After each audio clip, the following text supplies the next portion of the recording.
Gbagbo arrive au pouvoir et il trouve un contrat dans un tiroir au palais, en fouillant les documents. Et le président Gbagbo est scandalisé. Il dit, mais attends, on ne peut pas faire signer un tel contrat à un pays comme la Côte d'Ivoire. D'abord, le pétrole est dans le sous-sol ivoirien.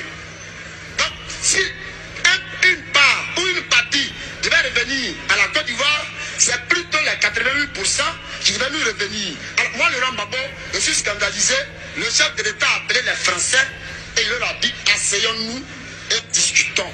Revoyons les formules des anciens contrats qui dit la France à la Côte d'Ivoire. La France lui dit non, parce que ça ne peut pas rester comme ça. On peut même augmenter la mise. Et il faut une proposition au chef de l'État ivoirien, M. Laurent Gbagbo. On lui dit, Monsieur le Président, l'ancien Premier ministre Alassane avait 3%. L'ancien président Bédier avait 6%. 6 plus 3, ça fait 9. Donc, nous, on arrondit à 10. Donc, 10%, là, ça vous revient. Sur 100% de d'intérêt, 10% vous revient les 90%.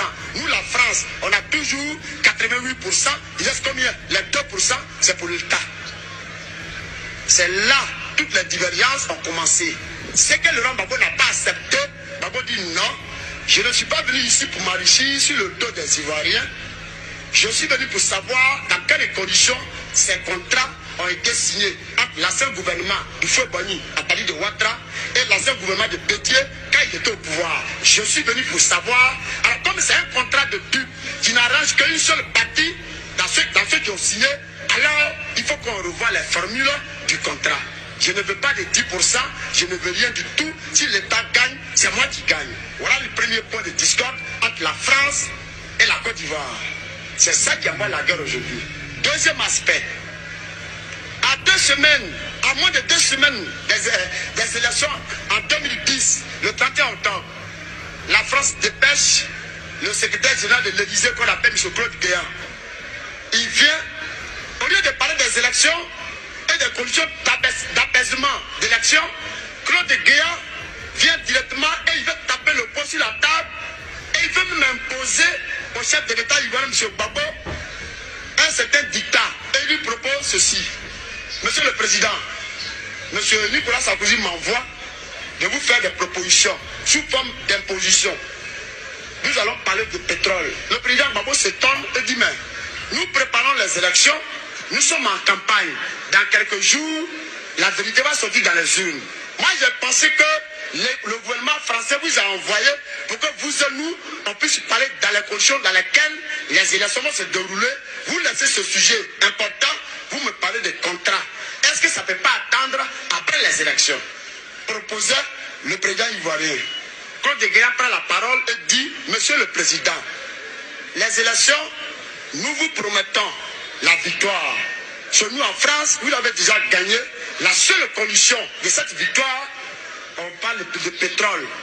On revoit le contrat. Ce qui va nous revenir, ça nous revient. Ce qui va vous revenir personnellement, ça vous revient. Ce que l'État gagnera, l'État aura ça. Si seulement si on a fini ça, les élections, ce n'est qu'une formalité qu'on va remplir.